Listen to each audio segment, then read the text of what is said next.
దేవుడు నిత్యము సన్నుతింపబడుతూ ఉన్నాడు. దేవుడు నిత్యము ఆయన యందు భయభక్తులు గల వారిని మేలు చేత కొదవ లేకుండా పోషిస్తూ ఉన్నాడు. దేవుణ్ణి ఆశ్రయించే నరుడు ధన్యుడు. దేవుని యందు భయభక్తులు గల వాడు తన జీవితం అంతటిలో దేవుని కనికరమును అనుభవిస్తూ ఉన్నాడు. దేవుణ్ణి బట్టి అతిశయించువాడు సంతోషిస్తూ ఉన్నాడు. దేవుణ్ణి గణపరుచువాడు, ఆయన నామమును గొప్ప చేయువాడు విచారణకర్తగా ఉంటూ ఉన్నాడు. దేవుని తట్టు చూచుట వల్ల వెలుగు, దేవుని ముఖములు చూడడం వల్ల సంతోషం ఉంది. దేవుణ్ణి ఆశ్రయించు వారిని వారి మొరను వారి శ్రమలో నుండి ఆయన విడిపించేవాడుగా ఉన్నాడు. దేవుని యందు భయభక్తులు గల వారి చుట్టూ దేవుడు తన దూతను కావలి ఉంచి రక్షిస్తూ ఉన్నాడు. దేవుణ్ణి, దేవుని సన్నిధిని, దేవుని ప్రేమను, దేవుని వాత్సల్యతను రుచి చూచి ఎరిగినవాడు, దేవుని ఇండ్లంతటిలో నమ్మకముగా జీవించువాడు, దేవుని సన్నిధిలో విరిగి నలిగిన మనస్సుతో హృదయముతో దేవుణ్ణి ఆశ్రయించు నరుడు తన జీవిత కాలం అంతటిలో విరోధము లేనివాడుగా, దేవుణ్ణి శరణాగతులైనటువంటి వారు నిరపరాధులుగా, దేవుడే వారికి కేడెమును, డాలును, ఈటెయు, దుర్గమును,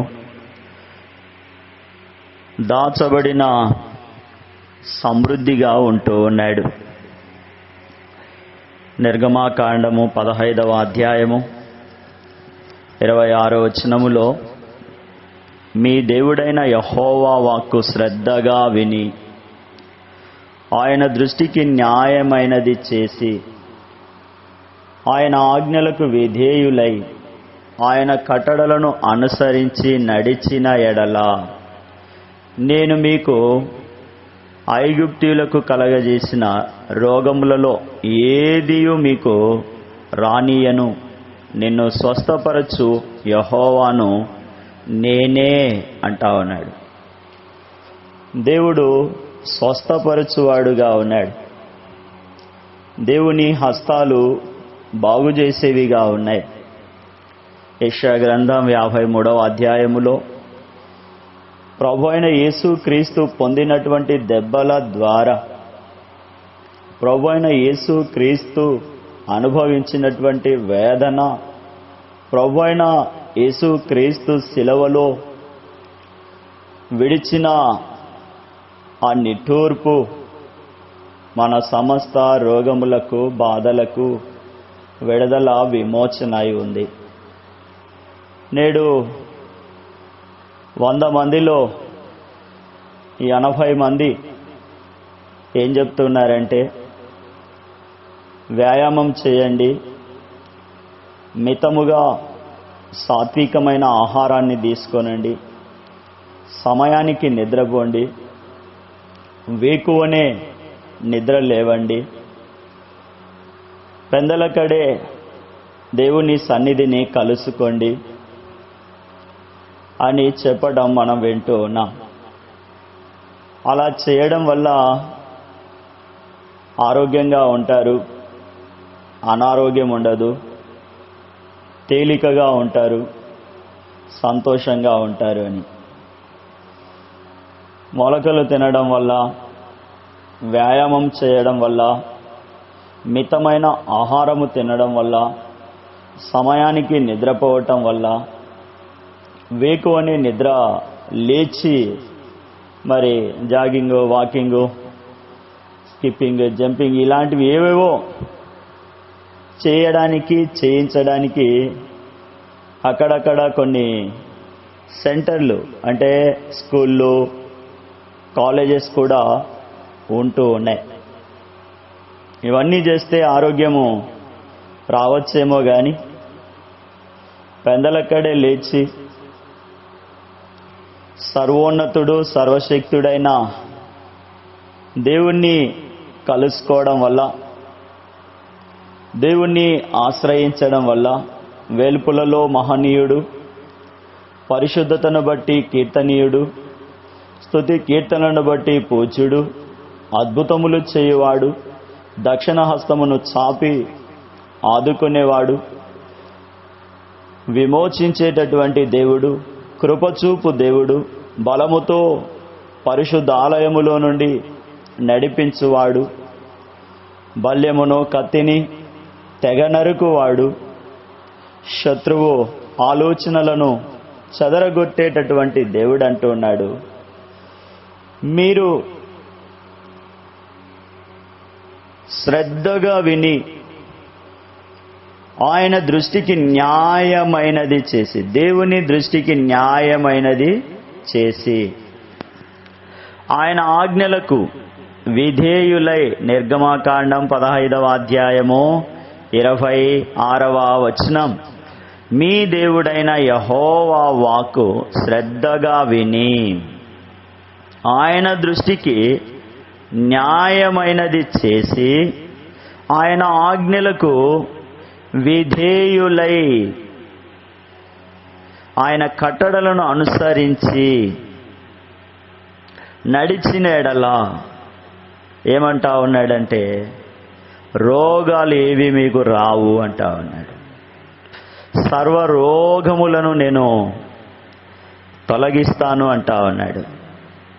రోగాలు, వ్యాధులు, బాధలు ఇవన్నీ కూడా కీర్తనాకారుడు రాస్తాడు 103వ కీర్తన 3వ వచనంలో, దోషములను బట్టి సంకటము కుదుర్చువాడు దేవుడే.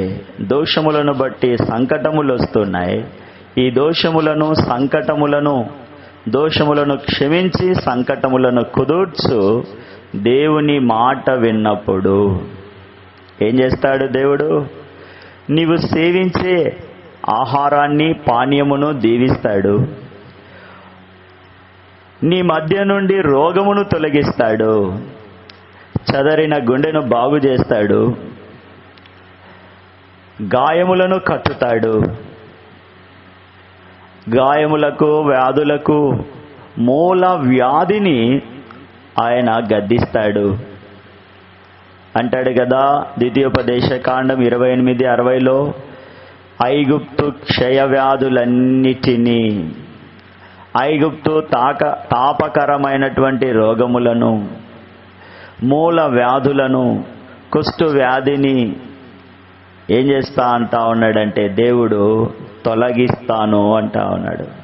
సర్వరోగములను తొలగించి మిమ్మను ఆరోగ్యముతో ఆయన నిలుపుటకు సమర్థుడై ఉన్నాడు.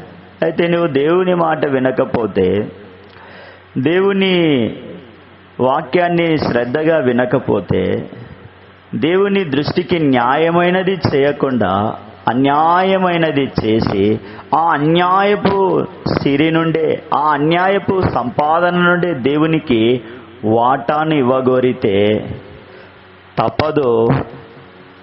ఈ వ్యాధులన్నీ కూడా ఐగుప్తీయులను ఏదైతే బాధ పెట్టి, ఐగుప్తులను ఏదైతే బలహీనపరిచి, ఐగుప్తులను ఏ వ్యాధులైతే కృంగదీసినాయో ఆ వ్యాధులు మీకు వస్తాయి అంటా ఉన్నాడు. లేవియాకాండం 26:13లో, మీరు ఐగుప్తీయులకు దాసులు కాకముందు, మీరు ఐగుప్తీయులకు దాసులు కాకుండా వారి దేశంలో నుండి మిమ్మల్ని రప్పించిన మీ దేవుడైన యెహోవా కాడి, మీ దేవుడైన యెహోవా మాట న్యాయమైనది, తేలికైనది, సులువైనది, ఆచరించదగినది, అనుసరించదగినది, ఆరోగ్యకరమైనది అని దేవుడు చెప్తా ఉన్నాడు. రోగముతో, వ్యాధితో, మరి మంచం మీద పరుండినటువంటి రాజును యెహోవా నామమున బాగుపడ్డాడు, ఆయుష్ను పొందినాడు, ఆరోగ్యమును పొందినాడు. అందుకే దేవుడు అంటా ఉన్నాడు, రండి ఆయన మనలను, మన వివాదములను, మన సమస్యలను, మన రోగములను, మన సంకటములను కుదుర్చువాడు, గాయపరిచి గాయములను కట్టువాడు. గాయములు చేయునది ఆయన చేతులే, వాటిని బాగు చేయనది ఆయన చేతులే. ఎందుకు గాయాలు చేస్తున్నాడు? ఎందుకు ఆ చేతులే, గాయపరిచిన చేతులే బాగు చేస్తున్నాయంటే, నీవు దేవుని మాట వినకుండా, దేవుని ఆజ్ఞకు విధేయత చూపకుండా, దేవుని దృష్టికి న్యాయమైనది చేయకుండా జీవించుట వలన కదా. యెహోవా వాక్కు శ్రద్ధగా వింటే రోగము రానియనని దేవుడు సెలవిస్తున్నాడు. రోగము రాకపోతే మీరు సంపాదించిన సంపాదన మీరు మాత్రమే అనుభవిస్తారు. మీ సంపాదన వేరొకరిది కాదు, దేవుడు మీకే ఇస్తాడు. అదే హోషేయ 6వ అధ్యాయం 1వ వచనంలో, మనము యెహోవా యొద్దకు మరులుదము రండి, మనము యెహోవా యొద్దకు మరలదుము రండి. ఆయన మనలను చీల్చివేసెను, ఆయనే మనలను స్వస్థపరచును. ఆయన మనలను కొట్టెను, ఆయనే మనలను బాగు చేస్తాడు. కాబట్టి బాగు చేయు దేవుని చెంత చేరితే, బాగు చేయు దేవుని ఆశ్రయించితే, బాగు చేసే దేవుని విధిని మరి మనము నెరవేర్చినట్లయితే, శ్రద్ధగా వెదికినట్లయితే, దేవుని దృష్టికి న్యాయమైనది మనము చేసినట్లయితే, మనము మృంగివేయబడము, మనము దాసులము కాము, మనము కృంగిపోనవసరము లేదు. దేవుడు అంటా ఉన్నాడు, చీల్చివేసినారు, మీ దోషములో చిక్కుబడి త్రొట్టిల్లుచున్నారు. 5వ అధ్యాయము, హోషేయ గ్రంథం 5వ అధ్యాయము అంటా ఉన్నాడు. 5వ అధ్యాయము చూద్దాం. 2వ వచనం, మితి లేకుండా తిరుగుబాటు చేసినారు గనుక, మితి లేకుండా, లెక్క లేకుండా, లెక్క లేనన్ని అంటారు కదా, లెక్క జమ లేకుండా, మితి లేకుండా తిరుగుబాటు చేసినారు గనుక నేను మీ అందరినీ శిక్షిస్తాను. నేను ఎరుగుదును, నాకు మరుగైన వారెవ్వరూ లేరు కదా. అపవిత్రులైపోయినారు, క్రియల చేత, వ్యభిచారము చేత, జారత్వము చేత అభ్యంతరపరచబడిన వారై తమ దేవుని యొద్దకు తిరిగి రాలేకపోతున్నారు కదా. లోకములోని వాటి కోసం, లోకములో ఉన్న వాటిని సంపాదించుకోవాలి అంటే సరైనదిగా, నీతిగా, యథార్థంగా, సత్యంగా నడుచుకుంటే లోకములో ఉన్నవి ఏవి సంపాదించుకోలేము. కాబట్టి వాటిని సంపాదించుకోవాలంటే మొక్కాల్సిందే, వంగాల్సిందే, సాగిలపడాల్సిందే, తప్పు చేయాల్సిందే, హత్య చేయాల్సిందే, అఘాయిత్యాలు చేయాల్సిందే, అన్యాయాలు చేయాల్సిందే, దెబ్బలు కొట్టాల్సిందే, బొబ్బలు పెట్టాల్సిందే. అందుకే దేవుడు అంటా ఉన్నాడు, తమ క్రియల చేత అభ్యంతరపరచబడిన వారై వారు తమ దేవుని యొద్దకు తిరిగి రాక, వారిలో వ్యభిచార మనస్సుండుట వలన వారు యెహోవాను ఎరుగక ఉందురు. చూడండి, లోకములో వాటిని ఆశించి, లోకములో వాటిని స్నేహించి, లోకములో వాటి చేత ఏదో ఉంది అనుకునే వారి విషయమై దేవుడు అంటా ఉన్నాడు, మితి లేకుండా తిరుగుబాటు చేసినారు గనక నేను వారిని అందరినీ కొడతాను, శిక్షిస్తాను, గాయపరుస్తాను, మంచం మీద పడుకోబెడతానంట. అరే, మరి ఈ పరిస్థితి నుండి విడుదల పొందే, బాగుపడే, మరి సమకూర్చబడే మార్గం లేదా? ఉంది. నీకు శాశ్వతమైన మార్గం కావాలా? తాత్కాలికమైనటువంటి ఉపశమనం కావాలా? మరెన్నటికీ ఆ వ్యాధి, ఆ రోగము, ఆ దెబ్బ నీకు కనబడకుండా, నీ ఎదుటకు రాకుండా జీవించే జీవితం నీకు కావాలా? లేక తాత్కాలికంగా బాగుపడితే చాలు, ఇంటికి వెళితే చాలు, అదే 10,000 అనుకుంటున్నావా? 10,000 కాదు, 10,100,000 కోట్ల సంతోష సమృద్ధిని దేవుడు ఇవ్వడానికి ఇష్టపడతా ఉన్నాడు. మీరు వింటూ ఉన్నట్లయితే దేవుని వాక్యాన్ని చూడండి, దేవుని వాక్యాన్ని రాసుకోండి, దేవుని వాక్యం మీద మనసు పెట్టండి. మితిలేని ఆలోచనలు, గతి లేని ఆలోచనలు మనల్ని చెదరగొట్టేవిగా, బెదరగొట్టేవిగా ఉన్నాయి. చీల్చివేస్తూ ఉన్నాయి, పాడు చేస్తూ ఉన్నాయి, బొబ్బలు పెడుతూ ఉన్నాయి. కాబట్టి చీల్చబడిన, విడవబడిన, త్రిప్పివేయబడిన ఆ యొక్క పరిస్థితి అంతటి నుండి సమకూర్చే దేవుని వైపు ఇశ్రాయేలీలు, ఎఫ్రాయిము వారు చూడడానికి ఇష్టపడుతూ ఉన్నారు. 14 నుండి చదువుదాం. ఎలయనగా ఎఫ్రాయిమీయులకు సింహం వంటి వాడను గాను, యూదావారికి కొదమ్మ సింహము వంటి వాడను గాను నేనందును. నేనే వారిని పట్టుకొని చీల్చదను, నేనే వారిని కొనిపోదును. విడిపించు వాడొకడును లేక వారు మనసు త్రిప్పుకొని నన్ను వెదకు వరకు నేను తిరిగి నా స్థలమునకు పోదును. తమకు దురవస్థ సంభవింపగా వారు నన్ను బహుగా శీఘ్రముగా వెతుకుదురు. మనము యెహోవా యొద్దకు మరలుదము.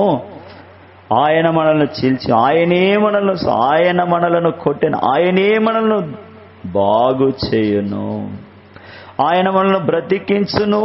ఆయన సమ్ముఖమందు బ్రతుకున్నట్లు, ఆయన మనల్ని స్థిరపరుచున్నట్లు యెహోవాను గూర్చిన జ్ఞానము సంపాదించుకొందము రండి. యెహోవాను గూర్చిన జ్ఞానము సంపాదించుకొనుటకు ఆయనను అనుసరించుదము రండి. ఉదయముకు తప్పక వచ్చు రీతిని ఆయన ఉదయించును, వర్షము వలె ఆయన మన యొద్దకు వచ్చును. భూమి తడుపునట్టి తొలకరి వర్షము, కడవరి వర్షము వలె ఆయన మన యొద్దకు వచ్చును.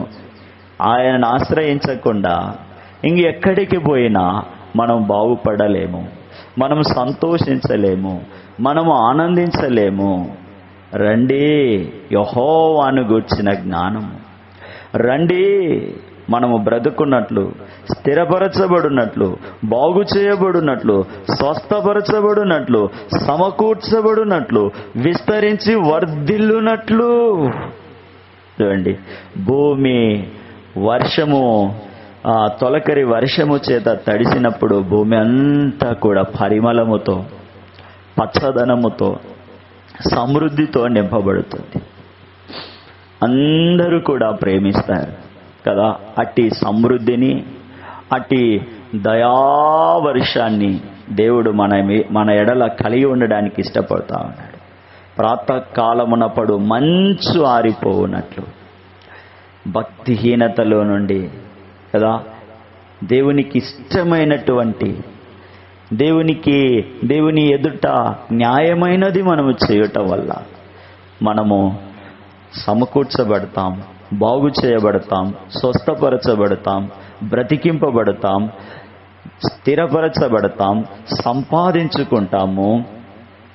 అదే దేవుడు అంటా ఉన్నాడు కదా. దేవుని చేతికి మనం అప్పగించుకుంటేనే స్వస్థత ఉంది.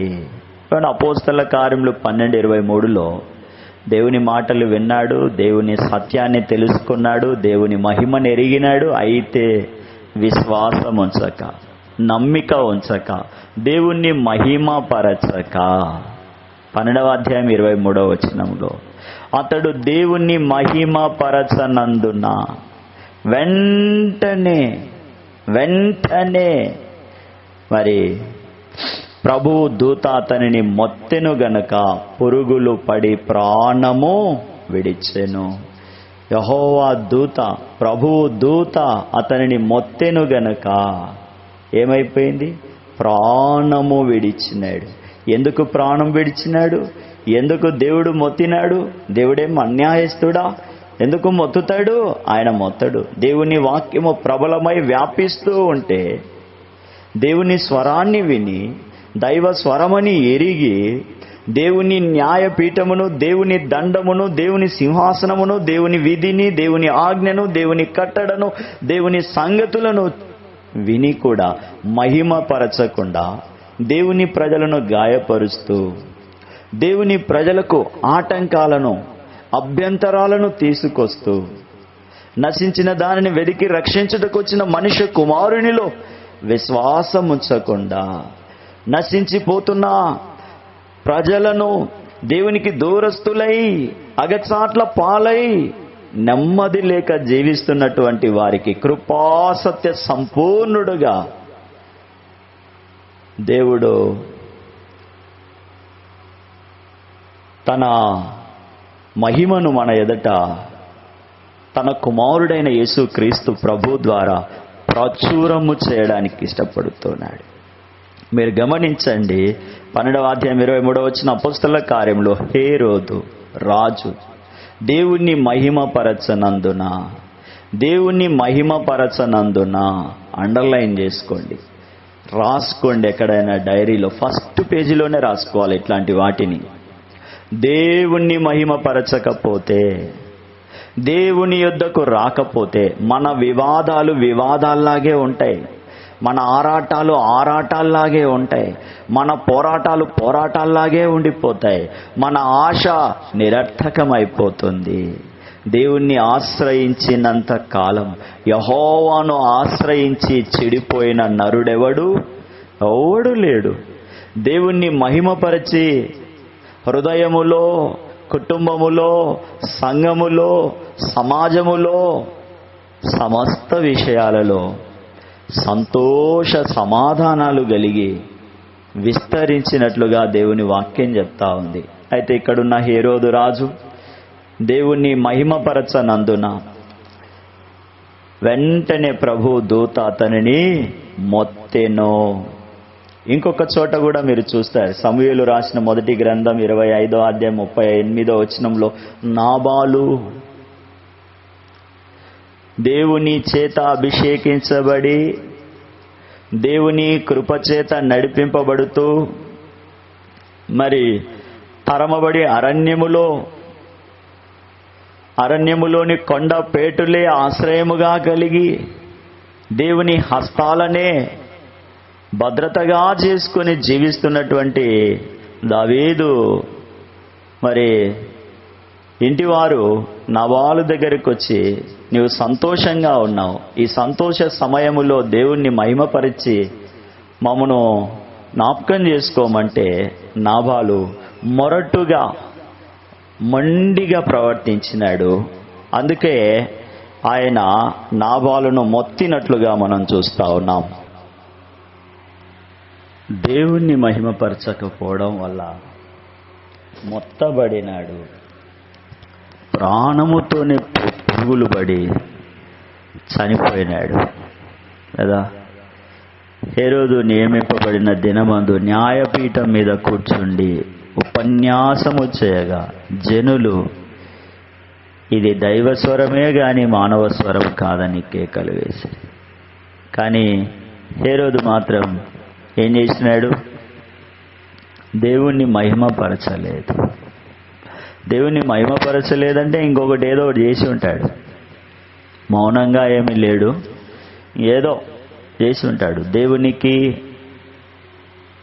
న్యాయము కానటువంటిది, దేవునికి వెక్కసమైనటువంటిదే చేసి ఉంటాడు. అందుకే దేవుణ్ణి మహిమపరచని కారణము చేత మొత్తబడి చనిపోయినాడు. నాబాలు కూడా అలాగే దేవుని ప్రజలను మహిమపరచక, దేవుణ్ణి బట్టి దేవుని ప్రజలను విచారించకపోవడం వల్ల సమూయేలు రాసిన మొదటి గ్రంథం 25:38లో మొత్తగా నాబాలు చనిపోయినాడు.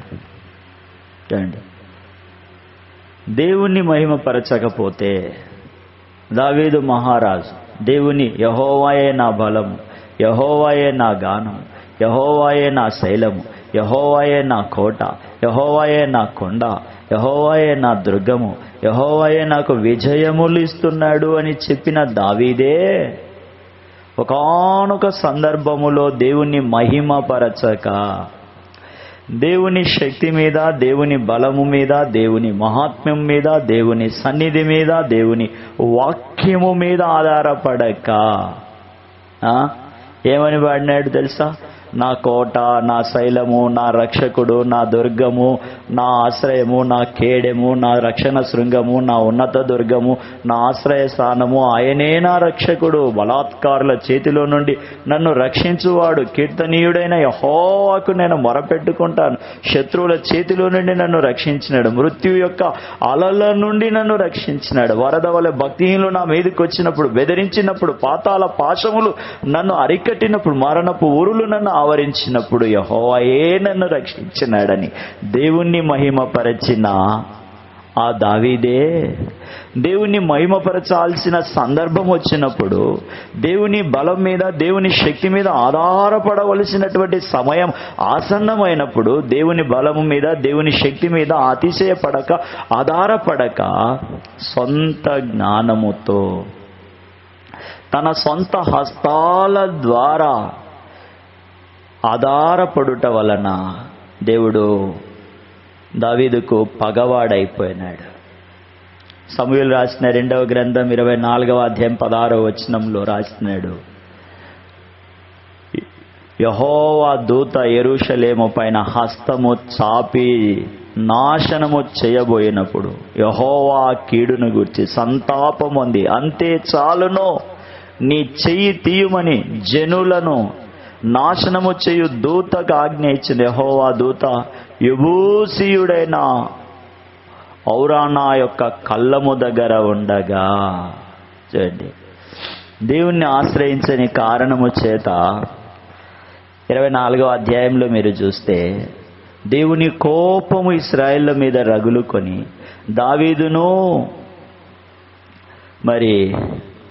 దావీదు జనులను బాధ పెట్టుటకై దాను మొదలుకొని బేర్షెబా వరకు కత్తి దూయగల పరాక్రమ బలాఢ్యులందరినీ కూడా దావీదు అవివేకమును బట్టి కోల్పోయినాడు. దావీదు మనసు దేవుని తట్టు ఉండక పోటను బట్టి దూత కీడు తీసుకొచ్చింది, తెగులు తీసుకొని వచ్చింది. దాను నుండి బేర్షెబా వరకు 70,000 మందిని దేవుని దూత నాశనం. కారణం, దేవుని మహిమపరచలేదు, దేవుని వాక్యం మీద శ్రద్ధ ఉంచలేదు, దేవుని దృష్టికి న్యాయమైనది చేయకపోవడం వల్ల. దావీదు దేవుని దృష్టికి న్యాయమైనది చేయకపోవడం వల్ల, దావీదు దేవుని దృష్టికి న్యాయమైనది చేయకపోవడం వల్ల దేవుడు ఏం చేసినాడు? బహువాత్సల్యతగా, కోటగా, కొండగా, దుర్గముగా, శైలముగా, ఆశ్రయముగా ఉండి మరణపు టురులు, పాతాళపు పాశములను ఆయన తప్పించిన వాడుగా ఉన్నాడు. అట్టి దేవుడే ఏం చేసినాడు? మొత్తినాడు. దావీదు తెలుసుకొని దేవుని హృదయానుసారుడు గనుక అవివేకమును బట్టి పశ్చాత్తాపడి గొప్ప పాపము చేసి తిని అని దేవుని పాదాల మీద పడ్డాడు. 17వ వచనంలో జనులను నాశనము చేసిన దూతను కనుగొని యెహోవాని ఇలాగూ ప్రార్థన చేస్తాడు, చిత్తగించుము, పాపము చేసిన వాడను నేనే, పాపము చేసిన వాడను నేనే దుర్మార్గముగా ప్రవర్తించిన వాడను. గొర్రెల వంటి వీరేమి చేసిరి? నన్నును నా తండ్రి ఇంటి వారిని శిక్షించు. గొర్రెల వంటి ప్రజల మీద నీ కోపమును ఆపు అని ప్రార్థన చేసినాడు. దేవుణ్ణి మహిమపరచడానికి, దేవుని బల సంపన్నతను వివరిస్తూ ఉన్నాడు. పాపం చేసిన వాడను నేను, దుర్మార్గంగా ప్రవర్తించిన వాడను నేను, చెడుగా నడుచుకుంటుని, అక్రమం విషయంలో అన్యాయముగా మనము ప్రవర్తిస్తూ వచ్చినాం. అయితే దేవుడు అంటా ఉన్నాడు, దానిని తట్టుకోగలవా అంటా ఉన్నాడు.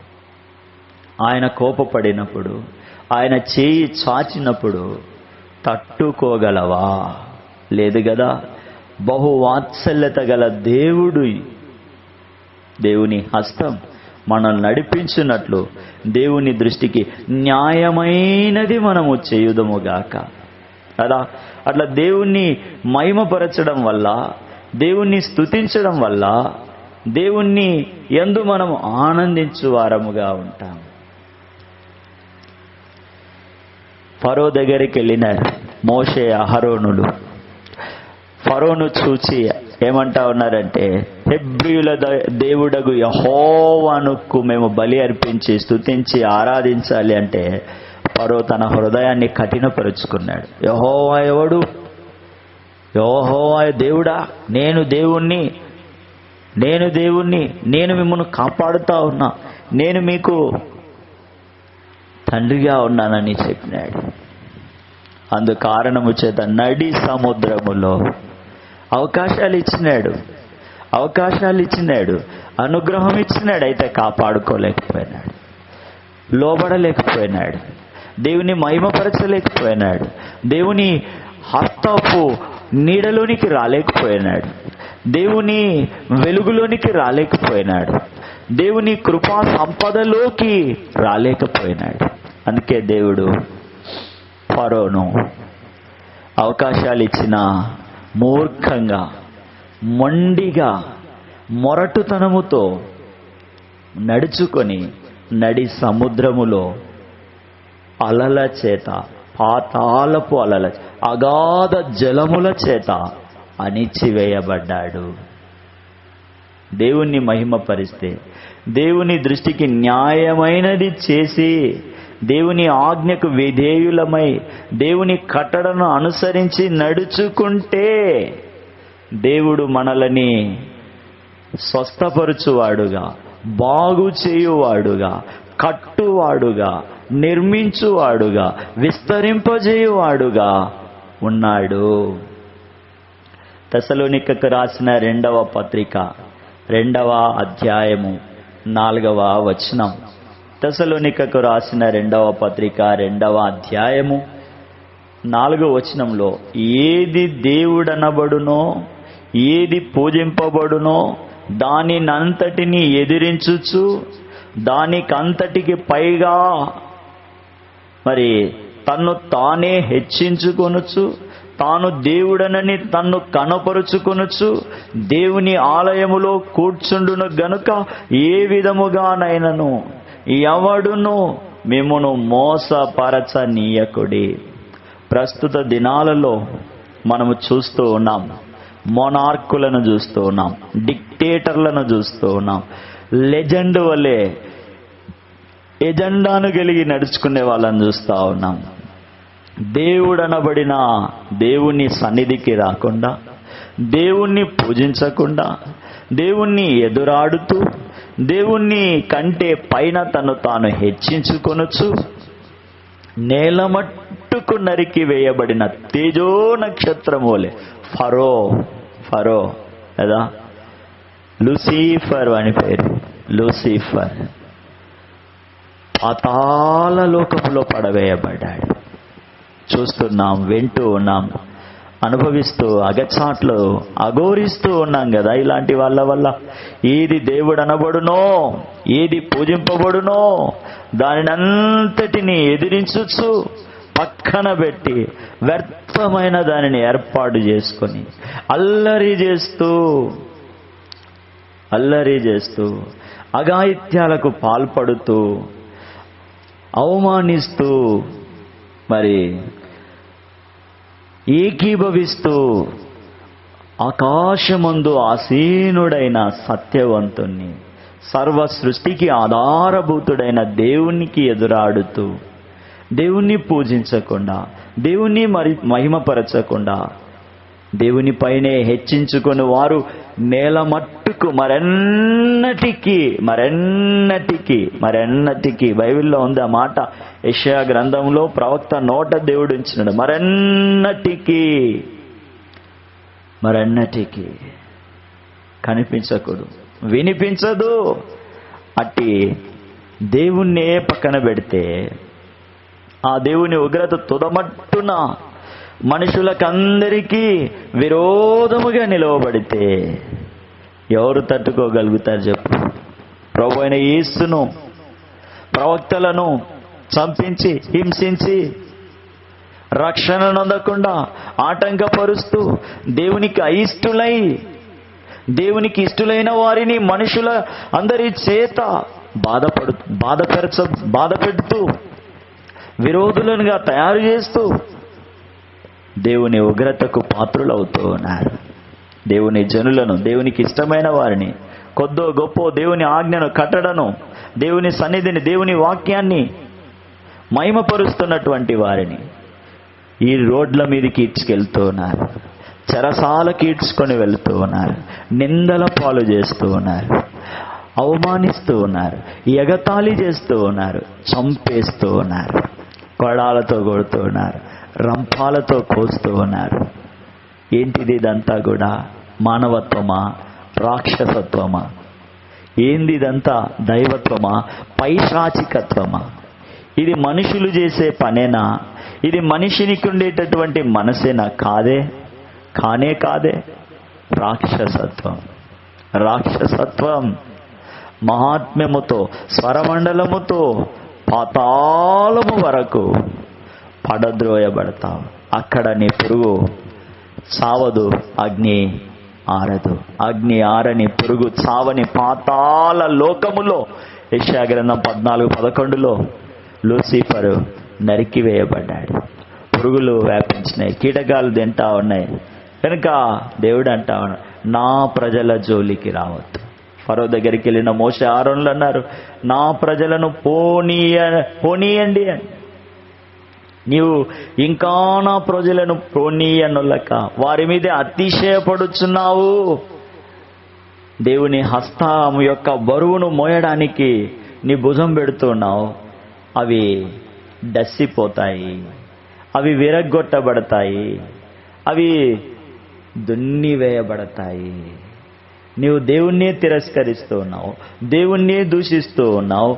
దేవుని ఎదుట గర్వించి దేవునికి ఇష్టలైనటువంటి వారి మీద మూర్ఖముగా, అన్యాయముగా నడుచుకుంటున్నావు కదా.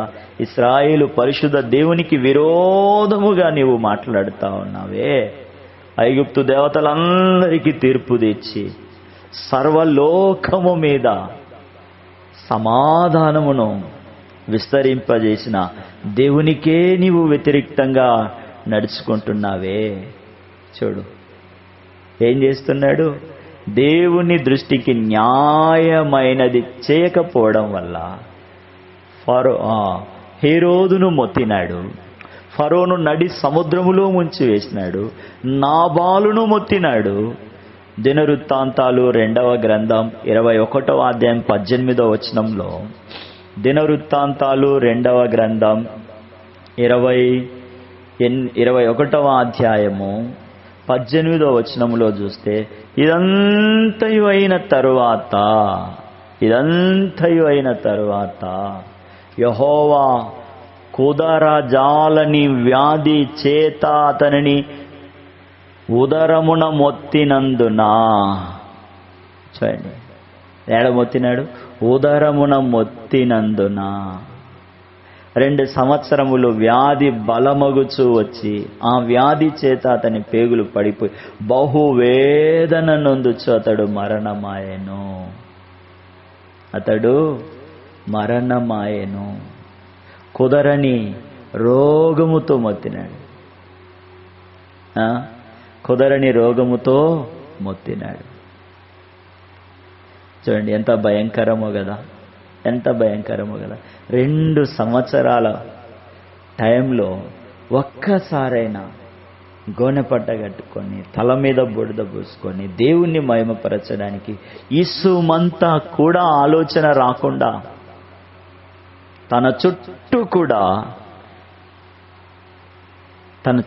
కూడా దైవ సంబంధము కానటువంటి వారిని కలిగి అయోగ్యముగాను అన్యాయపు ఆలోచనతో మొత్తబడి కుదరని వ్యాధి చేత మొత్తబడి మరణమాయెను. కుదరని వ్యాధి చేత మొదలుపడ్డాడు. ఎవరి కొడుకో తెలుసా? ఈయన యెహోషాపాతు కొడుకు. ఎవరో తెలుసా? యెహోషాపాతు దేవుని విధిని, దేవుడి కట్టడను, దేవుని ఆజ్ఞను అనుసరించిన వాడు. ఈ భూమి మీద మాకు శక్తి లేదు, నీవే మాకు దిక్కని ప్రార్థన చేసిన వాడు. దేవుని శక్తి మీద ఆధారపడిన ఆ తండ్రి కొడుకే దేవుణ్ణి మహిమపరచక. దానికి ఇక్కడ గమనించాల్సింది ఏంటంటే, ఇవన్నీ కూడా మనకు నేర్పించడానికి, మనము బాగుపడడానికి, మనము దేవునిలో ఆనందించి స్థిరపరచబడట కొరకే ఈ సంగతులు మనకు తెలియజేయబడతా ఉన్నాయి. యెహోషాపాతు దైవ భక్తి గల వాడైతే ఆయన కుమారుడైన యెహోరాము మాత్రము ఏం చేస్తా ఉన్నాడంటే, దేవుణ్ణి పక్కన పెట్టి, దేవుణ్ణి విసర్జించి, విగ్రహాలకు లోబడిపోయి, విగ్రహారాధనతో మరి అహాబు నడిచిన, ఏర్పాటు చేసిన మార్గములలో నడిచినాడు. అహాబు నడిచిన విగ్రహారాధనలో నడిచి మిక్కిలి రోగకరమైన వ్యాధితో, కుదరని వ్యాధితో మొత్తబడినాడు. కాబట్టి దేవుని దృష్టికి న్యాయమైనది మనం చేస్తే, శ్రద్ధగా వెదికితే, సామెతల గ్రంథం 4వ అధ్యాయంలో మీరు చూస్తే, నా కుమారుడా నా మాటలను ఆలకింపుము, నా వాక్యమునకు చెవియొగ్గుము, నీ కన్నుల ఎదుట నుండి వాటిని తోలివేయకు, నీ హృదయమందు వాటిని భద్రము దొరికిన వారికి అవి జీవమును సర్వ శరీరమునకు ఆరోగ్యమును ఇచ్చును చెప్పబడతా ఉంది. ఇంటి దగ్గరకు వస్తున్నారు, రోడ్ల మీద ప్రకటిస్తున్నారు, కరపత్రికలు ఇస్తున్నారు, కొత్త నిబంధనలు ఇస్తూ ఉన్నారు, దేవుని ప్రేమను చెప్తూ ఉన్నారు, దేవుని సన్నిధికి రమ్మని ఆహ్వానిస్తూ ఉంటే తగలబెడుతూ ఉన్నారు, తిరగబడుతూ ఉన్నారు, దుమ్మి చేస్తూ ఉన్నారు, బలాత్కారం చేస్తూ ఉన్నారు, చెడుతనం చేస్తూ ఉన్నారు. దేవునికే విరోధముగా దేవునితో పోరాడడానికి ముందుకొస్తూ ఉన్నారు. అయితే దేవుడు అంటా ఉన్నాడు, మీరు వినువారైతే, ఆలకించువారైతే దేవుడు భద్రం చేసి జీవమును ఆరోగ్యమును కలగజేస్తానంటా ఉన్నాడు. దేవుని మాటల్లో జీవం ఉంది, శక్తి ఉంది. మాటతోనే సృష్టిని చేసినాడు, మాటతోనే చచ్చిన వారిని బ్రతికించినాడు, మాటతోనే తుఫాను సముద్రమును గద్దించి నిమలం చేసినాడు, మాటతోనే దయ్యములను వెళ్ళగొట్టినాడు, మాటతోనే పాపుల్లో పరివర్తన తీసుకొని వచ్చినాడు. దేవుని మాటలో శక్తి ఉంది. దేవుని మాటల చెవులలో వినబడినప్పుడు మనము లోపడితే, అంగీకరిస్తే ఆనందిస్తాం. దేవుని మాటలు చెబుతూ ఉంటే కొందరు కళ్ళు మూసుకుంటా ఉన్నారు, కొందరు నిద్రపోతూ ఉన్నారు. ఓ పెద్ద భక్తులైనట్లు దేవుని వాక్యం వినకుండా పరిశుద్ధ గ్రంథం చేతబట్టుకొని చదువుతున్నట్లు వేషధారణ వేస్తా ఉన్నారు. వ్యక్తిగతంగా చదువుకోవాల్సిన పరిశుద్ధ గ్రంథాన్ని ఎక్కడ చదువుతా ఉన్నారు తెలుసా? దేవుని స్వరం వినబడే స్థలములో, దేవుని న్యాయపీఠం ఎదుట. ఆహా, ఇప్పుడు వచ్చిందా నీకు భక్తి అంటాడు దేవుడు. భలే చెప్తా ఉన్నారు, అంటా ఉన్నారు, విమర్శిస్తా ఉన్నారు. నిజమే, నీ అంత భక్తి, నీ అంత ప్రార్థన, నీ అంత లేదు విశ్వాసం నీకుంది కదా, నీవు భక్తి పడవే కదా, నీవు దేవుని న్యాయ విధిని కరెక్ట్గా నెరవేరుస్తున్నవాడవే కదా, మరి ఎందుకు ఇలా ప్రవర్తిస్తున్నావు? మరి ఎందుకు ఇలా మోతి ముడుచుకొని ఉన్నావు?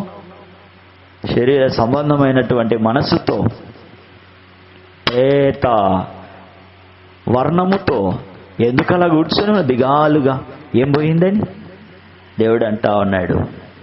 జాగ్రత్తగా విని, శ్రద్ధగా వినడం వల్ల జాగ్రత్త వస్తుంది. శ్రద్ధగా వినే బుద్ధి లేకపోతే హృదయంలో శ్రద్ధ రాదు, జాగ్రత్తగా వినే మనసు ఉండదు. ఎప్పుడైతే శ్రద్ధగా వింటామో, జాగ్రత్తగా కూర్చోగలుగుతాం. జాగ్రత్తగా ఎప్పుడు వింటామో అప్పుడు హృదయంలో దాచుకుంటాం. దేవుని వాక్యం హృదయములో ఉంటే దేహమంతటికి ఆరోగ్యమే, దేహమంతటికి ఆరోగ్యం. ఒక యవనస్తుడు పౌలు వాక్యం చెప్తా ఉంటే ఏం చేసినాడు? అపోస్తలుల కార్యములు 20:9 ఐతుకు అను యవ్వనస్తుడు పౌలు వాక్యం చెప్తా ఉంటే వినకుండా కిటికీలో కూర్చొని నిద్రపోయి 3వ అంతస్తు నుండి కింద పడి చనిపోయినాడు. ఈ దినాల్లో యవ్వనస్తులు ఏం చేస్తున్నారు తెలుసా? దేవుని ఇంటికి వచ్చి మొబైల్తో, స్మార్ట్ ఫోన్తో వాట్సాప్ చేస్తా ఉన్నారు, చాటింగ్ చేస్తా ఉన్నారు, న్యూస్లు చదువుకుంటారు ఇంకొంతమంది అయితే, కామెంట్లు చదువుకుంటా ఉన్నారు ఇంకొంతమంది అయితే, ఇంకొంతమంది చెప్పబడేటటువంటి దేవుని వాక్యము మీద మరొకరితో ఏం చేస్తున్నారంటే చర్చలు జరుపుతా ఉన్నారు. చూసే చెప్తా ఉన్నానండి, చూసే చెప్తా ఉన్నా. అయ్యో అయ్యో అయ్యో, ప్రసంగించు వాని మీదికి రాబోయే శిక్ష కంటే ఎక్కువైన శిక్ష నీకు ఉంది, ప్రసంగించే నాకు ఉంది, ఇద్దరికీ ఉంది. ఇద్దరము అదే శిక్షా విధిలో ఉన్నామని గమనించలేకపోతున్నాం, గ్రుడ్డితనములో ఉన్నాము. ఐతుకు అని యవ్వనస్తుడు పౌలు వాక్యం చెప్తూ ఉంటే వినకుండా కిటికీలో కూర్చొని నిద్రపోయి 3వ అంతస్తు నుండి కింద పడి చనిపోయాడు. శ్రద్ధగా వింటే, శ్రద్ధగా ఆలకించి ఉంటే పడిపోయేవాడు కాడు, మరణము తెచ్చుకునేవాడు కాడు. వాక్యం అంటా ఉంది తప్పక త్రొట్టిల్లుతావు అని. ఈ యవనస్తులే కాదు, అందరూ త్రొట్టిల్లుతా ఉన్నారు. కారణం వాక్యం వినడం లేదు, దేవునిగా కలిగి లేరు, దేవుని వాక్యాన్ని మరి బైహార్ట్ చేయడం లేదు. చదువులైతే చదువుతా ఉన్నారు, బైహార్ట్ చేస్తూ ఉన్నారు, అవి కూడా ఉపయోగపడడం లేదు, అందులో కూడా జయం పొందలేకపోతా ఉన్నారు.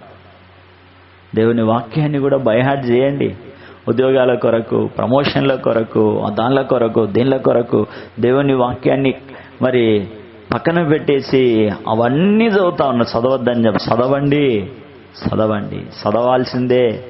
అయితే వాటితో పాటు దేవుని వాక్యాన్ని కూడా బైహార్ట్ చేస్తే నువ్వు ఏది చదువుతున్నావో అది నీకు ఉపయోగకరంగా మార్చబడుతుంది. అన్నా చెప్పబడినట్లుగా నేను చేస్తున్నా, అయినా దేవుని మహిమ కొరకే. చనిపోయినాడు, సమాధి చేయబడినటికి వాసన వస్తుంది అని చెప్తా ఉన్నారు. లాజరు సమాధి చేయబడినాడు, వాసన వస్తుంది అని. అయితే దేవుని మహిమ కొరకే గాని. ఇంకొక చోట యేసుప్రభు దగ్గరికి ఈ తల్లిదండ్రులు పాపం చేసినాడు, వీడు పాపం చేసినాడు, దేవుని మహిమ కొరకే గాని యేసుప్రభు తాకి ముట్టి వానికి చూపునిచ్చినాడు, వినికిడిచ్చినాడు, ఆరోగ్యవంతునిగా చేసినాడు. కాబట్టి దేవుని మహిమ కొరకు మనం చేయాలి. కొన్ని దేవుని మహిమ కొరకే మన జీవితంలో అనుమతిస్తాడు. అలా లేకపోతే నువ్వు మాట్లాడలేవు కదా, ఇవన్నీ తెలుసుకోలేవు కదా, ఎక్కడో ఒక సామాన్యమైన జీవితం జీవిస్తూ ఉంటాం. కాబట్టి దేవుని మహిమ కొరకే ఇవన్నీ అనుమతించినాడని దేవుణ్ణే నువ్వు మహిమపరిచి దేవుని సన్నిధిలో సంతోషంగా ఉండాలా, ఇచ్చిన దానితో సంతోషంగా ఉండాలా.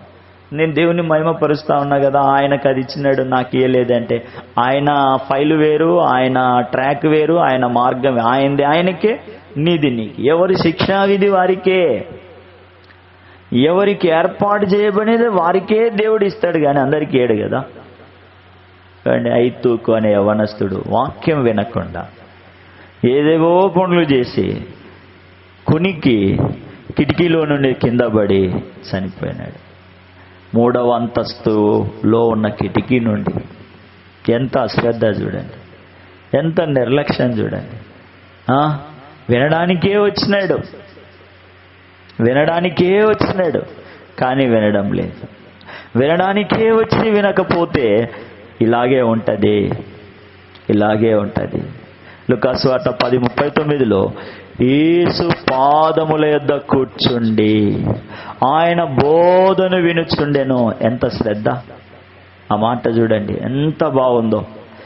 యేసు పాదముల యొద్ద కూర్చుండి ఆయన బోధ వినుచుండెను. ఉత్తమమైన దానిని ఏర్పాటు చేసుకొని ధన్యురాలు అని పిలువబడతా ఉంది మరియా. మనము దేవుని ఇంట్లోనే ఉంటాం, దేవుని సన్నిధిని మాత్రం పక్కన పెట్టి ఉంటాం. దేవుని ఇంట్లోనే ఉంటాం, దేవుని వాక్యాన్ని అస్సలు వినాం.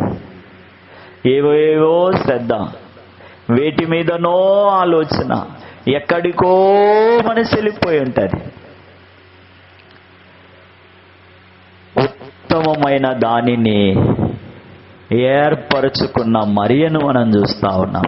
ఎంత చక్కగా ఉందా చూడండి. అదే దేవుని దృష్టికి న్యాయమైనది ఏర్పాటు చేసుకుంటే దేవుడు మహిమపరచబడతాడు. దేవుని దృష్టికి న్యాయమైనది మనం చేసినప్పుడు రోగములు కుదర్చబడతాయి, సంకటములు తొలగిపోతాయి, ఆరోగ్యవంతులముగా ఉంటాం కదా. ఏ రోగము రాదు, ఏ వ్యాధి రాదు, దేవుడు రానీయడు.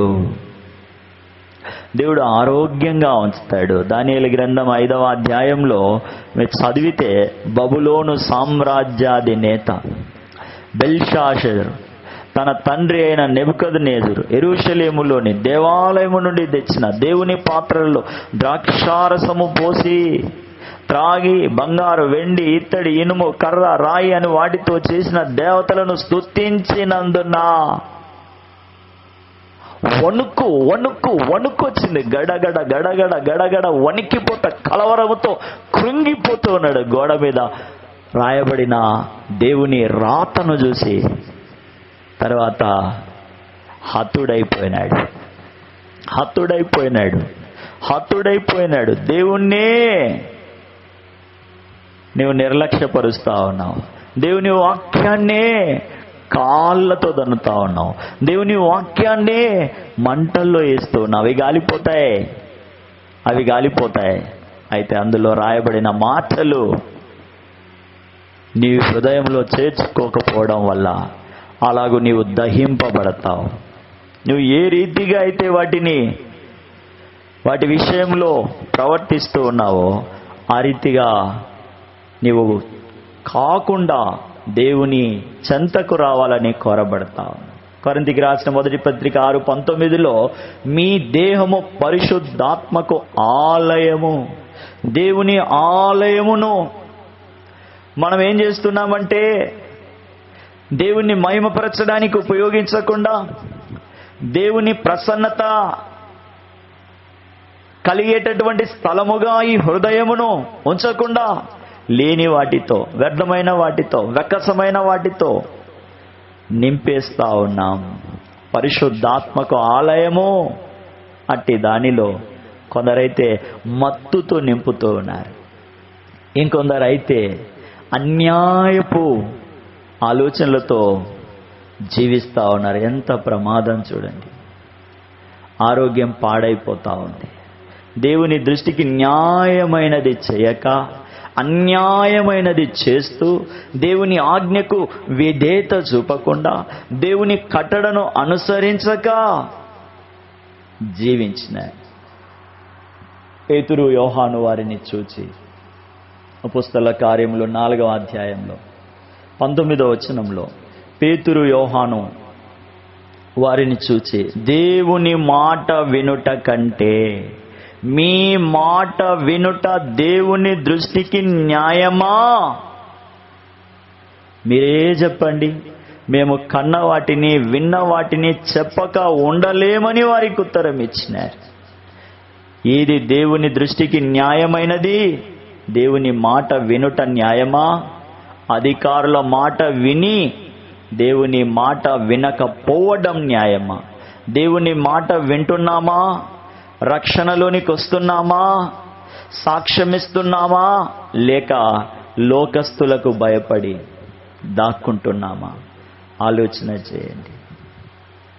దేవుని ఇంటికి రాకుండా ఆదివారం కూడా వ్యాపారం చేసుకుంటా. నేను సాయంత్రం వస్తున్నాను, సరే నీ భక్తి నీదే. దేవుని దృష్టికి న్యాయమైనది చేయుట ఆరోగ్యం. దేవుని దృష్టికి న్యాయమైనది చేయుట ఆరోగ్యం. డబ్బు లేకపోతే విలువ లేదు, నేను కూడా ఈ లోకంలో ఒప్పుకుంటాను. అయితే కొంతకాలము మట్టుకే ఆ తర్వాత అక్కడ పేదరికముతో ఇబ్బంది పడుట కంటే కదా, సంపాదన అంతా పోగొట్టుకొని జీవనమంతా పోగొట్టుకొని, తెచ్చుకున్నదంతా పోగొట్టుకొని మరి ఏం చేసినాడు వాడు? బ్రతకలేక ఇబ్బంది పడసాగుతా ఉన్నాడు, ఇబ్బందులు పడుతూ ఉన్నాడు, కడుపు గాలిపోతూ ఉంది, ఇబ్బందులు పడుతూ ఉన్నాడు, కష్టమైపోతూ ఉంది. అప్పుడు ఏమొచ్చింది తెలుసా? ఆ కష్టములో, ఆ నష్టములో, ఆ అవమానాలలో, ఆ కడుపు గాలుతూ ఉంటే, ఎండకు తలకాయ ఎండిపోతూ ఉంటే, చీదరించుకుంటా ఉంటే, అప్పుడు బుద్ధి వచ్చి దేవునికి విరోధముగా చేసిన పాపము, మాట్లాడిన మాటలు గుర్తుకొచ్చి పశ్చాత్తాపడతా ఉన్నాడు. దేవునికి విరోధముగా నేను పాపము చేసినాను ఒప్పుకుంటా ఉన్నాడు, కన్నీళ్లు విడుస్తా ఉన్నాడు, దేవుని దగ్గరికే నేను వెళ్తాను అంటా ఉన్నాడు, దేవుని కుమారునిగా ఉండడానికి ఇష్టపడతా ఉన్నాడు. సంపద నాతో ఉంటది అనుకున్నాను, అది నన్ను విడిచిపోయింది. నాతో అందరూ ఉంటారనుకున్నాను, అందరూ నన్ను విడిచిపోయినారు, నేను ఒంటరి వాణ్ణి అయిపోయినాను. అయితే బుద్ధి వచ్చినప్పుడు, చచ్చిపోయే పరిస్థితిలో జీవిస్తూ ఉన్నప్పుడు బుద్ధి వచ్చింది, పశ్చాత్తాపడి దేవుని సహవాసంలోనికి వచ్చినాడు. యేసు ప్రభువే చెప్పినాడు ఆ ఉపమానము. ఓ తండ్రికి 2 కుమారులు ఉన్నారు, ఒకడు బుద్ధి వచ్చింది, ఒకనికి బుద్ధి వచ్చింది. ఎక్కడొచ్చిందంటే బయట ఎక్కడో ఏదో ఉందని వెళ్ళిపోయినాడు. అక్కడికి వెళ్తే అక్కడ ఏమీ లేదు, ఒంటరి అయిపోయినాడు, నిస్సహాయుడైపోయినాడు, చచ్చిపోయే పరిస్థితి, ఆకలి, బాధ, వేదన, దుఃఖము, కరువు అన్నీ బాధ పెడతా ఉన్నాయి. ఒంటరితనం, బుద్ధి వచ్చింది. ఇంకొకడైతే దేవుని ఇంట్లోనే ఉన్నాడు, తండ్రి ఎదుటనే ఉన్నాడు, వాడు బుద్ధి లేని జీవితాన్ని, బుద్ధిహీనమైన జీవితాన్ని జీవిస్తా ఉన్నాడు. నువ్వు ఎవరి వలె ఉన్నావు? మనము ఎవరి వలె ఉన్నాము? బుద్ధి తెచ్చుకున్న కుమారుని వలె పశ్చాత్తాపడుతున్నామా? ఉన్న బుద్ధిని పోగొట్టుకొని బుద్ధిహీనులమై అజ్ఞానపు అంధకారము చేత నానాటికి కొట్టబడుతున్నామా? ఆలోచన. దేవుని దృష్టికి న్యాయమైనది చేసే బుద్ధి మనకుందా? దేవుని దృష్టికి విరోధమైనది చేసే బుద్ధిహీనతలో వాదిస్తూ, వేధిస్తూ, విసికి వేసారిపోతున్నామా? గమనించుదాం. దేవుని దృష్టికి న్యాయమైనది ఒకటి, దేవుణ్ణి మహిమపరచడం. అలాగూ దేవుణ్ణి మహిమపరిచిన వారు దేవుని సన్నిధిలో ఆనందభరితులై ఉన్నారు. దేవుణ్ణి మహిమపరచక మొత్తబడి పాతి పెట్టబడ్డారు. మొత్తబడి మరెన్నటికీ కనబడని చీకటిలో ఉన్నారు, తరిమివేయబడ్డారు. అయితే పశ్చాత్తాపడి సమకూర్చబడిన ఇశ్రాయేలీల వలె, ఎఫ్రాయిమీయుల వలె మనం ఉందుముగాక. చూడండి, సామెతల గ్రంథం 3వ అధ్యాయం 7-8 వచనాల్లో, నేను జ్ఞానిని గదా నీవు అనుకొనవద్దు. దేవుని దృష్టికి న్యాయమైనది ఏంటంటే, నేను జ్ఞానిని గదా నీవు అనుకోవద్దు. దేవుని యందు భయభక్తులు కలిగి చెడుతనం విడిచిపెట్టు, అప్పుడు నీ దేహానికి ఆరోగ్యం, నీ ఎముకలకు సత్తువ. ఇది దేవుని దృష్టికి న్యాయమైనది. చెడుతనమును విడిచిపెట్టుట దేహమునకు ఆరోగ్యము, ఎముకలకు సత్తువను కలగజేసుకొనుటయే. ఏంటిది? దేవుని దృష్టికి న్యాయమైనది. దేహమునకు ఆరోగ్యం ఎప్పుడు? బలమైన పదార్థాలు తీసుకున్నప్పుడా? అట్లయితే ఎంతమంది తింటా ఉన్నారు? ఇంకా మరి బక్కగా ఎండిపోయి ఏమీ లేనట్లు ఉన్నారు. ఎందుకు? యెహోవా యందు భయభక్తులు కలిగి ఉండుట, చెడుతనమును విడిచిపెట్టడం, అది దేహానికి ఆరోగ్యం. దేవుని ఆలయముగా, దేవుని నివాస స్థలముగా, దేవుని ఆజ్ఞే నెరవేర్చబడే, ప్రకటింపబడే, అనుసరింపబడే స్థలముగా ఉంటుంది. దేవుని దృష్టికి న్యాయమైనది ఏంటంటే దేవుని మాట వినుట, చెడుతనమును విసర్జించుట, దేవుణ్ణి మహిమ పరచుట, 12వ అధ్యాయము 18వ వచనములో, సామెతల గ్రంథం 12:18లో, జ్ఞానుల నాలుక ఆరోగ్యదాయకము. జ్ఞానుల నాలుక అంటే జ్ఞానుల మాటలు, ఆలోచనలు మనకు ఆరోగ్యాన్ని ఇస్తాయి. యాకోబు రాసిన పత్రిక 3వ అధ్యాయంలో 2 జ్ఞానాలు ఉన్నాయి. ఒకటి భూ సంబంధమైనది, రెండోది పరసంబంధమైనది. పరసంబంధమైనది పవిత్రమైనది, సమాధానకరమైనది, మృదువైనది, సులువుగా లోబడినటువంటిది. దేవుని దృష్టికి న్యాయమైనది ఏంటిది అంటే సమాధానకరమైన జ్ఞానము, మృదువైన జ్ఞానము, సులభముగా లోబడు జ్ఞానము, పరసంబంధమైన జ్ఞానము, పవిత్రమైనటువంటిది, మంచి ఫలములతో నిండినటువంటిది, పక్షపాతము లేనిది, వేషధారణ లేనిది, దేవుని దృష్టికి న్యాయమైనది. నావారు, నా అనేటటువంటిది లేనటువంటిదే దేవుని దృష్టికి న్యాయమైనది. అటిది ఆరోగ్యదాయకమైనది.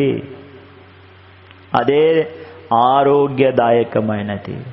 చివరిగా ఈ మాట చదువుకొని ముగించుకున్నాం. 41వ కీర్తన మొదటి 3 వచనాల్లో రాయబడి ఉంది. ఏమని అంటే 41వ కీర్తన,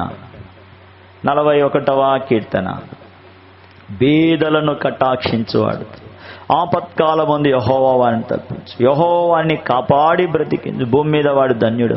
వాని శత్రువుల ఇచ్చకు నీవు వారిని అప్పగింపు. రోగశయ మీద యెహోవా వారిని, రోగము కలగా నీవే వారిని స్వస్థపరి. యెహోవా దృష్టికి న్యాయమైనది ఏంటిది అంటే కటాక్షించుట, తప్పించుట. అర్థమవుతుందా?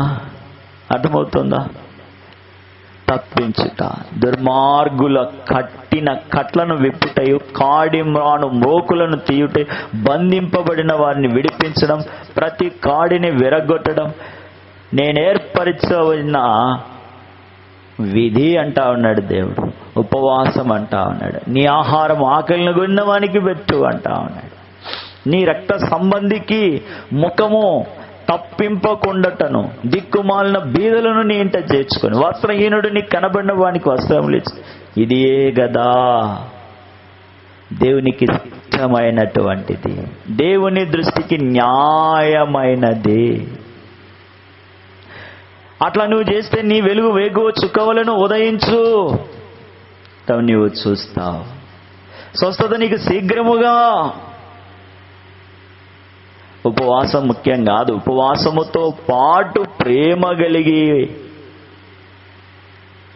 మృదువైనది కలిగి, సమాధానకరమైనది కలిగి, పార సంబంధమైనది కలిగి, పవిత్రమైనది కలిగి, సులభముగా లోబడుతూ, కనికరముతో, మంచి ఫలముతో, పక్షపాతము లేకుండా, వేషధారణ లేకుండా, పర సంబంధమైన జ్ఞానముతో, జ్ఞానవచనములే నోట కలిగి ఉండుటే శ్రేష్టము. ఉపవాసం ఉండడం కాదు. ఉపవాసం అంటారు, మీరేం చేస్తున్నారంటే వ్యాపారం చేస్తూ ఉన్నారు. ఇంకా లిస్టే మనకు కనిపిస్తుంది యెషయా గ్రంథం 59లో. కాబట్టి అది కాదు, ఉపవాసాన్ని దేవుడు కోరుకోవడం లేదు.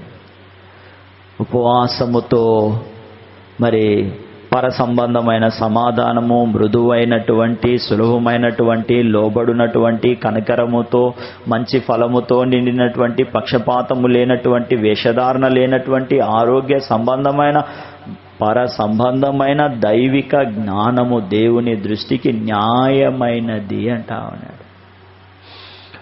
దోషములను అడ్డుగా కలిగి, పాపము చేత మరుగు చేయబడి, రక్తము చేత, దోషము చేత చేతులు అపవిత్రపరచబడి, అబద్ధముల చేత పెదవులు, కీడు చేత నాలుక, దుర్నీతి చేత వ్యర్థమైన దాన్ని నమ్ముకొని మోసపు మాటలు పలుకుచూ జీవిస్తున్నటువంటి వారి క్రియలు పాపపు క్రియలే. 59 యెషయా గ్రంథం.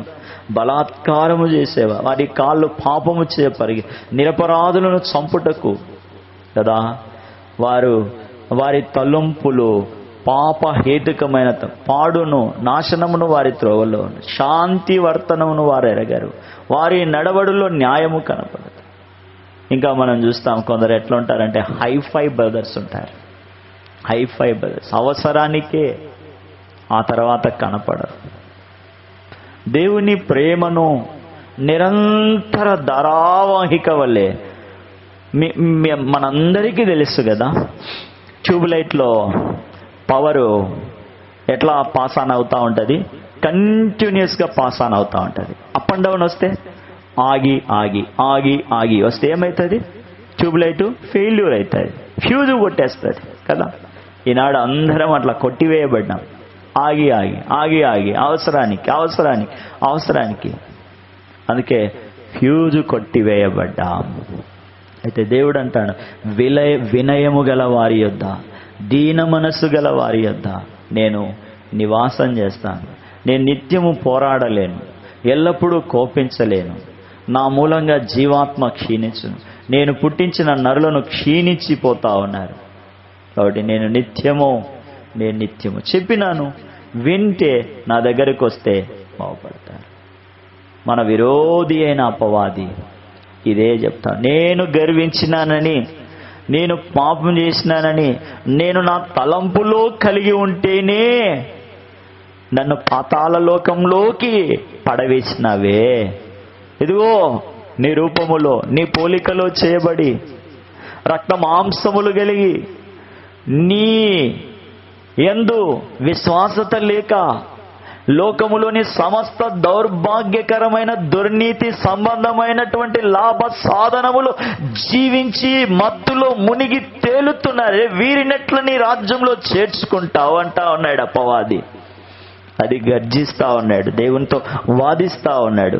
ఎన్ని పాపాలు, ఎన్ని నేరాలు, ఎన్ని ఘోరాలు, ఎన్ని అక్రమాలు, ఎన్ని దోషాలు, ఎన్ని ఎన్ని ఎన్ని తోగుతా ఉంటే వస్తా ఉన్నాయి. ఇంత చెడిపోయిన ఈ మనుషుణ్ణి నువ్వు ఎట్లా నీ రాజ్యంలోకి తీసుకుంటావు? వాడిని తీసుకుంటే నన్ను కూడా తీసుకో, నేను నా తలంపులోనే గర్వించినాను తప్ప, వీడైతే క్రియారూపకంగా చేసినాడు.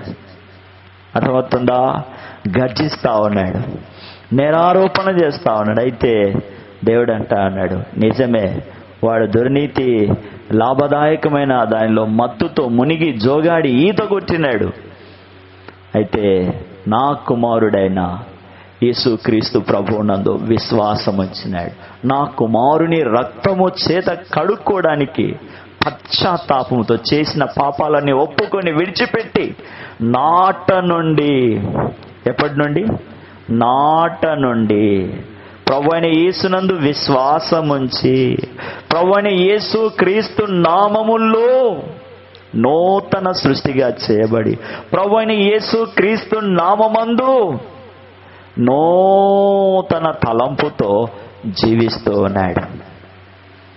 నా కుమారుడైన యేసుక్రీస్తు ప్రభువులో విశ్వాసం ఉంచకపోయి ఉంటే వాడు కూడా పాతాళములోనే, అగ్నిగంధకములోనే, అన్యాయములోనే మొత్తబడి నశించి ఉండు.